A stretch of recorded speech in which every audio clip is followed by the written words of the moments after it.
Everything in here is confidential between you and me. Okay.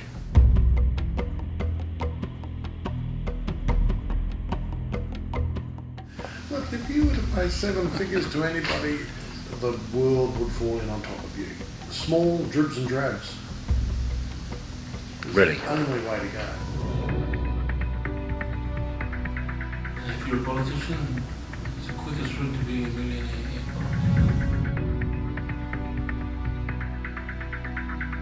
The door is pretty wide open if you're a foreign corrupt official looking to move your dirty money into Australia.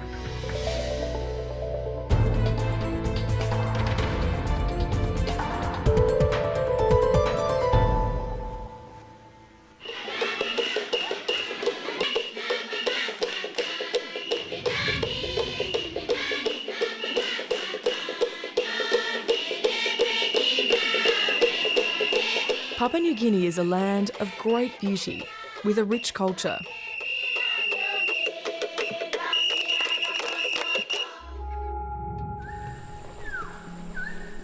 It's also rich in resources. The country's a magnet for wheeler dealers looking to make a profit. So perhaps not surprisingly, corruption here is rife. In the course of our investigations, we have also uncovered instances of corruption that reaches right to the top. The Australian Federal Police estimate more than $200 million of corrupt money is laundered from PNG into Australia every year.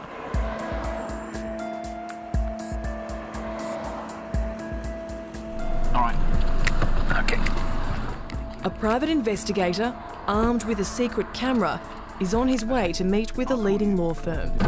Thank you very much indeed. He's working undercover, posing as a fund manager looking to invest in PNG. He makes an initial appointment. I'm here to see Greg. Who shall I see? He's working for NGO Global Witness, investigating this prestigious law firm. Owned by Australian Greg Shepherd and his business partner Harvey Maladina, the legal firm has represented high-profile clients, including the current Prime Minister, Peter O'Neill. Several of their clients face corruption charges, so the investigator is looking to find out if their practices are above board. Have you taken coffee? With a bit of milk and 1 sugar. Greg. Greg, this is incredibly kind of you, thank you. Menchie, did you forget about me? I'll have the same, exactly the same. Thank you. Greg Shepherd is an Australian lawyer who's been living and working in PNG for more than 25 years. I made about $4 million before I was 30, so I was the cleverest guy on earth until I lost it all. Yeah, I'm your typical boomster who busted. What did you lose it on? Possibly more interesting. Women, wine, Well, there's plenty of wine. rock and roll. Yeah. The meeting is supposed to be about high finance, but the conversation quickly turns to music. I'm completely bemused because I saw your gold record in there. Yes, it's not a gold, it's a platinum. So say Geronimo, say Geronimo. These are my children, and they're in a band which is just going crazy at the moment in terms of record sales. The band he's referring to is Shepherd. They've gone platinum with their catchy songs. The Brisbane-based band now tours the world performing.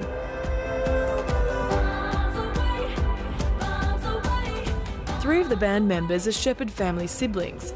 Lawyer Greg Shepherd is their dad.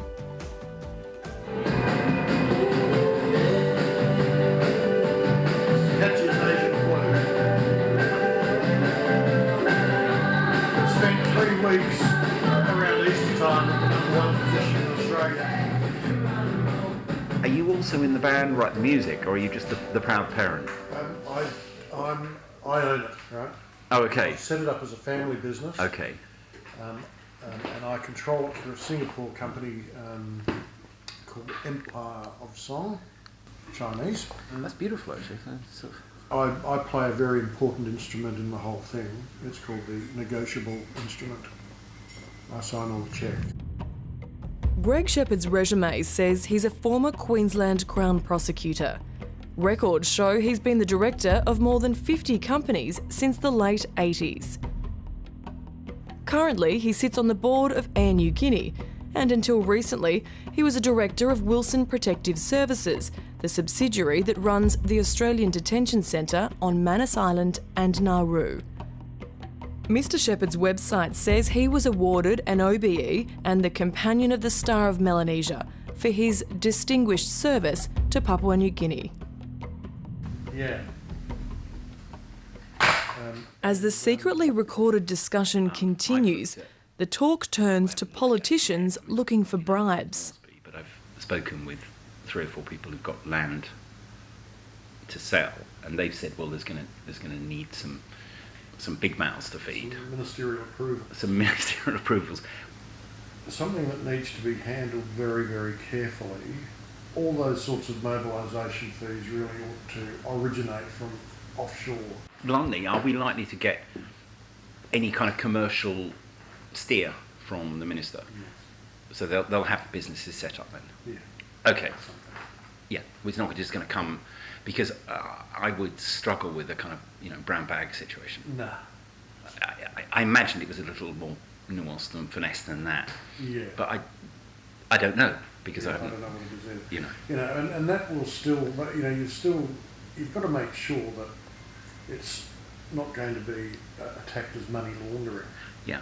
Shepherd then moves on to how one might make the necessary payments. I know.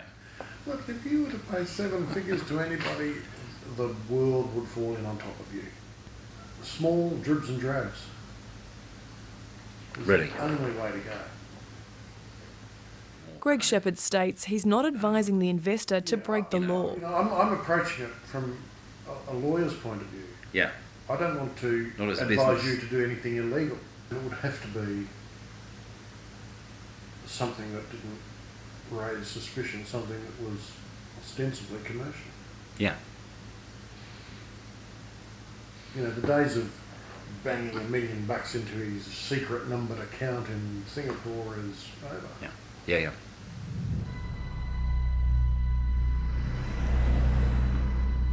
Australia has a lot of dirty money sloshing around in the country. It's a lot higher than most Australians would assume, and a lot higher than the Australian government is prepared to admit. Jason Sharman is an expert in money laundering. He's spent years investigating money obtained by dubious means and how it then ends up in Australia. I wasn't surprised about the level of corruption in Papua New Guinea, but I definitely was surprised that this dirty money ended up in Australia. He believes professionals like accountants, lawyers and real estate agents are acting as conduits to move large amounts of money between countries illegally without fear of detection. They're saying, well, if the government doesn't care about this, I'm not going to ask too many awkward questions of my clients either. The proximity between PNG and Australia means most major Australian law firms have bases here. And the federal government provides more than $500 million a year to this impoverished nation. When the recent budget squeeze saw other countries' aid budgets slashed, PNG's barely budged. A reflection of the strategic and diplomatic importance of PNG to Australia. A relationship heightened by PNG's hosting of the detention centre on Manus Island. But I hope you will always think of Australia as best friend. As well as meeting Greg Shepherd, the investigator also met his law firm business partner, Harvey Maladina. He's from an influential family. His father and brothers were involved in politics. Harvey Maladina is even more bold in explaining how to do business, PNG style. So I think the mechanism that we're looking for, because we have some big mouths to feed. Okay. You want to do that payment offshore? I want to follow the route that's already been followed, that's tried and trusted, that's safe. I think that this was the matter feed of ministerial level. Oh, yes. Do you understand what I'm saying? Yes, that normally happens around here. Like you hit the top guy. You just look after the top guy, and like normally it's the minister. Yeah. And, that's it. So this is normal. It shouldn't be, but it is. He then suggests meeting with his well-connected brother. My brother, he's a close mate of the Prime Minister's. Yeah. He's a hustler. He's a hustler. Yeah. So is Peter very Very loyal to him. very loyal? Yes. Oh, God. That brother, Jimmy Maladina, was a government advisor. Recently, he was convicted of corruption. He's expected to be sentenced in the coming weeks. So once bribes are negotiated, how are they disguised? Would you like to just quickly run through what we're doing? Yeah, sure. Harvey Maladina discusses using inflated legal bills. Like you engage us, we engage him. Right. And when we do our bills, we do one bill to you, and you pay us, and we send his money Right. to Australia, to his Australian account. He's billed us more. Like, So is he happy to adjust the bill so that it's higher, so that you can get the money out to Australia? sure. He also mentions a high-profile Australian QC who helps facilitate this process. We normally engage a guy called. Normally, if it's through the law firms, Yeah, they don't know. yeah, they don't usually question it. Jason Sharman says this method, although illegal, is surprisingly common. And if you want to move money from Papua New Guinea to Australia, you get a lawyer friend in Australia to do some work for you, and then the lawyer friend charges way more than those services are actually worth, but you can use this inflated bill as a cover for moving dirty money from Papua New Guinea to Australia. Australia is complicit in this through its inaction or through turning a blind eye. If correct, why has it not been a priority for authorities to crack down on this behaviour? I hope you will always think of us as family, increasingly close family. There's speculation Canberra doesn't want to rock the boat because of the detention centre on Manus Island. I think the recent deal over Manus Island and the accommodation of the asylum seekers has added another element there, where the Australian government definitely doesn't want to irritate the PNG government for fear of that deal unravelling. That is not something that should hold Australia over the barrel for corruption issues that are plaguing this country. Sam Coyne is the head of the anti-corruption body in PNG. Corruption is the direct cause of poverty. He says his organisation hasn't received any government funding since they brought corruption charges against the Prime Minister, Peter O'Neill. The charges were later dismissed. He's calling on the Australian government to follow Switzerland and the US's lead and crack down on this illegal behaviour. I believe that Australia knows certain transactions originate from illicit sources, and Australia has that information at its fingertips but has not done anything. You know, you have the stigmatised tax havens you see in John Grisham novels or James Bond films, and Australia in some ways, when it comes to foreign corruption, is acting in the same manner as those countries.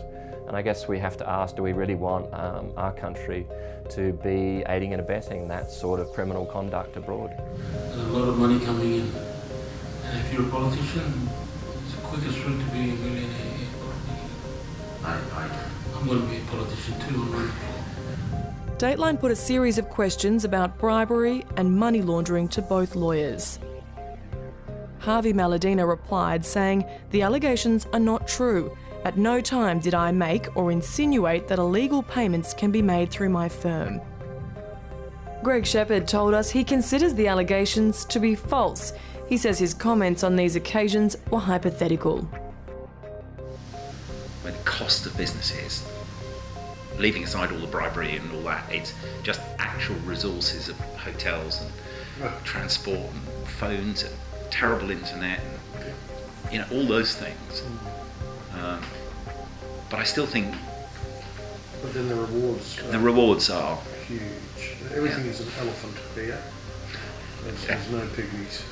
It's one of the most litigious societies I've ever been in. Isn't it wonderful?